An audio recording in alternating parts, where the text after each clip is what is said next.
So, for me, ang na-impart ng family in terms of my career, no, in the future, ay keep at it.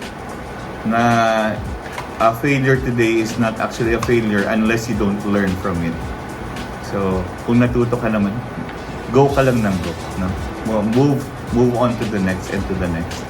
And believe in yourself.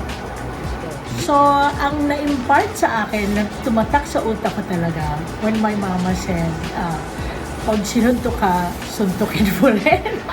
Totoo yun, kasi ibig niyang sabihin nun, yun, kasi only child ako, so I have to learn how to fight for myself, for my rights, for everything, for whatever you think is right. So, yun, fight for what is right. Actually, natutunan ko from my parents specifically is just to, it's simple, pero just be kind to the people around. Kasi, as a musician, you can also learn from them, they can learn from you. And having a community is really big, not just as an artist, but as people. And the better you are as a person, I think the better you are as an artist. So, just be nice.